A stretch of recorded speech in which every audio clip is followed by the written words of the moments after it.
은숙이는 남편 병간호를 하는 것이 일상이다. 하지만 요즘은 색다른 기쁨을 맛보고 있다. 이렇게 살아도 되는지 양심의 가책을 느끼지만 이왕 일이 이렇게 된 거 어쩔 수 없다. 좋아요. 구독 부탁드려요. 은숙의 남편은 결혼한 지 2년 만에 시골을 당하여 전신마비 상태가 되었다. 은숙의 남편은 무녀동남 외아들로서 은숙이와 시청에서 같이 근무하는 공무원이었다. 전신마비로 병석에 누운 지도 어언 4년이 그런 남편이 안타깝기도 하고 얄미운 마음이 들기도 하였다. 어떤 때는 남편을 외면하고 재혼을 하고 싶은 마음이 솟구치기도 하였다. 외아들로 자란 남편은 친자식이 아니었다. 시어머니가 불임 판정을 받은 후 고아원에서 입양해 온 것이었다. 남편은 학창 시절에 친자식이 아니라는 것을 알고부터 성격으로 거칠게 변했다고 하였다. 은숙이 결혼한 후에 알게 된 사실이지만 남편은 학교 생활에 관심이 없고 친구들과 어울려 툭하면 가출을 하였다는 것이다. 그럼에도 불구하고 시아버지인 명규는 입양한 아들을 귀하게 키웠다고 들었다. 명규는 아내가 병으로 숨지고 나서도 아들이 엄마의 부재로 인해 마음에 상처를 받을 것을 걱정하여 온갖 정성을 다해 키웠다고 했다. 남편은 아버지 밑에서 건달처럼 지내다가 명규의 간곡한 부탁에 어쩔 수 없이 공무원 시험을 봤는데 머리가 좋았는지 운이 좋았는지 단숨에 합격한 것이었다. 은숙은 남편의 출생에 대해 집착하고 싶지 않았다. 단지 결혼 후 생활에만 성실하게 해준다면 바랄 것이 없다고 생각했다. 그러나 그녀의 꿈은 산산이 부셔졌다. 결혼 후에 하루가 멀다고 술에 취해 들어왔고 온라인 게임에도 손을 대기 시작했다. 남편의 월급 중 반 이상을 게임에 쓰기 시작했다. 은숙은 아마도 시댁 살림이 경제적으로나 환경이 어려웠으면 남편이 사고를 당하고 남편의 모든 것을 알았을 때 남편과 이혼했을지도 모른다. 하지만 지금도 남편의 병간호를 하고 있는 이유 중 하나는 자상한 명규가 옆에 있다는 것이다. 아내와 상처하고 홀로 사는 명규는 그녀를 자상하게 살펴준다. 그리고 남편과는 다르게 모범적인 가장이기도 하지만 읍내에서 자영업으로 베이커리 체인점과 편의점을 운영하여 경제적으로 넉넉하면서도 근검절약이 몸에 배인 사람이었다. 은숙이 남편과 결혼하게 된 동기도 업무 차 시청에 자주 들렀고 자연스럽게 개인적인 이야기를 하다 보니 두 남녀를 이어주면 좋겠다는 생각이 들어 남편을 소개받게 되었던 것이었다. 어쩌면 결혼하게 된 동기도 명규 때문이고 남편을 떠날 수 없는 것도 명규와 먼저 정이 들었기 때문이었다. 명규는 상처한 지도 10년이 지났건만 재혼할 생각을 하지 않는다. 명규는 곧 50이 되는데 은숙이 볼 때 명규 정도면 재혼해서 새 살림을 차릴 수 있다고 생각한다. 하지만 명규는 혼자 사는 것도 운명이니 받아들이겠다고 했다. 은숙은 남편과 피 한 방울도 섞이지 않은 명규를 생각할 때 늘 짠하다. 머리카락은 파뿌리처럼 하얘졌지만 아직도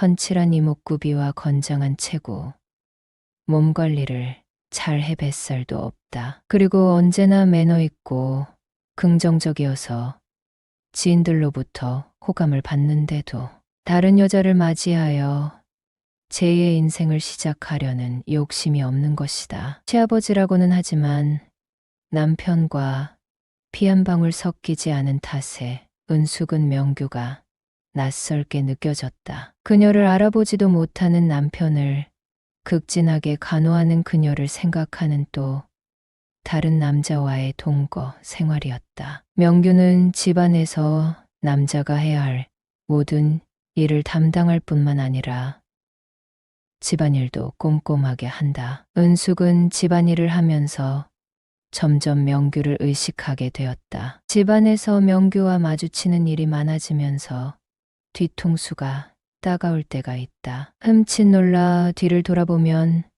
명규의 인자한 표정은 온데간데 없고 며느리를 여자로서 바라보는 시선에 많이 혼란스러웠다. 그녀는 괜히 쓸데없는 생각을 한다고 자신을 채찍질하며 고개를 가로저었다. 이런저런 생각을 하지만 은숙은 한 번 한 결혼 생활인데 이런 일이 일어난 것에 대해 안타깝게 생각하고 자신은 아내, 며느리로서 역할을 다하는 게 도리라고 생각한다. 기적처럼 남편이 지금이라도 병상에서 기적처럼 짠하고 일어났으면 좋겠다는 생각을 한다. 명규가 그녀의 수고로움과 외로운 마음을 알아준다고 하지만 그녀의 나이가 30이 다 되어 남편 병수발에 지친 마음을 숨길 수 없었다. 명규가 옆에 있다는 걸 인식하지 못하고 깊은 한숨을 내쉬기도 한다. 하지만 명규 마음은 어떻겠는가.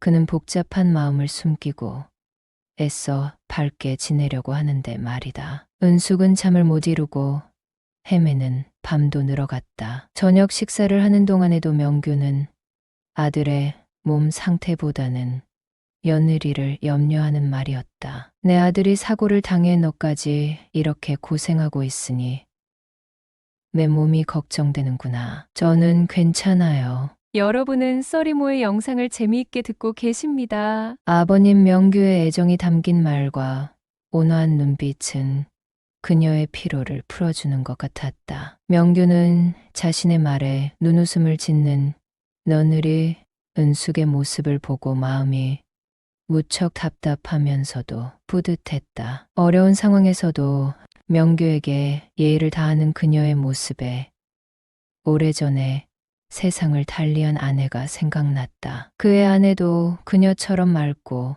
여성스러운 사람이었다. 앳되어 보이면서도 나긋한 며느리의 자태. 그는 아들이 장가 하나는 참 잘 들었다고 생각했다. 그리고 며느리에게서 외로움이 느껴질 때 이 가정을 유지하고 있는 모습에 고맙기도 하고 보상을 해줘야겠다는 마음이 들었다. 은숙은 자상하고 매너 있는 명규에게서 요즘 느끼한 시선을 느끼며 신경이 쓰이기 시작했다. 저녁 식사 후 주방을 정리하고 강에 들어온 은숙은 무척 피곤했다. 잠깐만 등을 붙이고 나서 샤워해야지 하고 생각하다가 자신도 모르게 깜박 잠이 들었다. 그녀가 세상 모르고 잠에 빠져 든 시각에 그녀의 방문 밖에서 그녀를 부르는 소리가 들렸다. 예, 아가, 내일 바쁘니?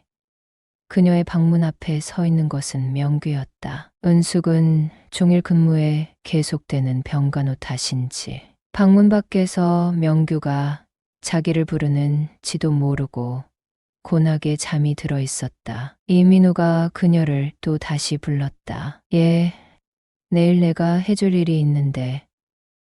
은숙은 잠에 깊이 취한 상태이기에 그녀는 대답할 수 없었다. 명규는 방문을 열고 들어갔다. 결혼식 때 세상에 이렇게 예쁜 신부는 처음 봐요. 며느리 잘 들였네 하고 칭찬을 들었다. 며느리는 실력도 좋지만 외모 또한 출중하다. 이런 며느리가 남편과 깨볶는 신혼생활을 하지 못하는 이 상황이 안쓰러워서 눈물이 났다. 이렇게 예쁜 며느리는 가볍게 코를 골고 있었다. 며느리에게 예, 좀 일어나봐 하고 다시 말했지만 매일매일이 과로 상태인 며느리는 쉽게 일어나지 못했다. 아들이 병원 생활을 하게 되자 처음에는 사돈도 병문안을 왔다. 하지만 투병 생활이 길어지자 사돈 어른이 며느리를 데려간다고 했지만 며느리는 인간으로서 그럴 수 없다고 거절했고, 명규와 같이 살고 있는 예쁜 며느리가 지금 내 앞에서 자고 있다. 어떻게 해야 이렇게 예쁜 며느리에게 기쁨을 줄까 생각하며 며느리 옆에 살짝 누웠다. 그때 며느리의 입에서 여보, 너무 좋아 하는 소리가 터져 나왔다. 며느리는 꿈속에서 아들과 즐거운 시간을 보내고 있나 보다. 건강한 성인이 남편과 한 방에서 잠들지 못하고 있으니 꿈에서 만나고 있나 보다. 그때 며느리는 내가 옆에 있다는 것을 의식했는지 모르겠다. 잠시 뒤척이더니 내 목덜미를 끌어안은 며느리에게 나는 무장해제되고 말았다. 30이 다 된 며느리, 혼자 된 지 10년이 넘는 호래비는 서로를 달래주고 있었다. 은수가, 나는 지금 죽어도 좋아. 너를 사랑하는 내 마음을 알아줘. 명규의 간절한 말에 은숙이도 애틋한 마음이 들었다. 그녀도 평소에 명규에게 좋은 감정을 가졌던 것을 솔직하게 털어놓고 싶었다. 아버님, 그렇게 제가 좋으세요? 당연하지. 아가야.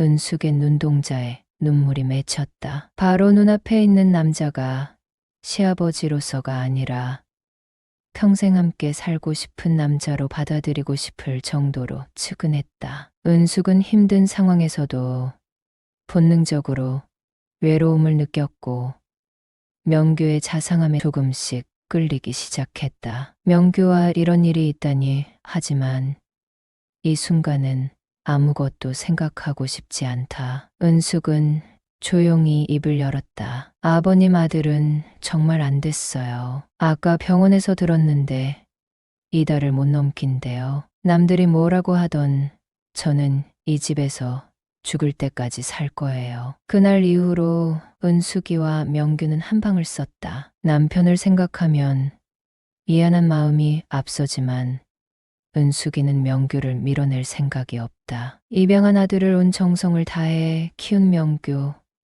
그리고 지난날 자는 체하며 아버님을 불러들인 나를 달래준 귀여운 명규와 함께 해야겠다는 생각이 들었다. 명규에게서 남편에게 느껴보지 못했던 큰 기쁨을 느낀 것도 감사한 마음에 어려운 결정을 했다. 남들이 접근하지 못하는 부분을 허락해 주었다. 그로 인해 명규는 큰 기쁨을 느꼈다. 그리고 일주일 뒤 은숙의 남편은 하늘나라로 갔다. 슬픔 속에 장례를 마치고 납골당에 안치했다. 명규와 은숙이는 한동안 추모의 시간을 보냈다. 아들의 사후 관리를 다 마친 후 명규는 은숙이에게 청혼했다. 은숙이는 마치 기다리고 있었다는 듯이 명규의 청혼을 받아들였다. 그때 은숙이는 할 말이 있다고 했다. 아버님이 제 방에 들어온 날 사실 저는 잠들지 않았어요.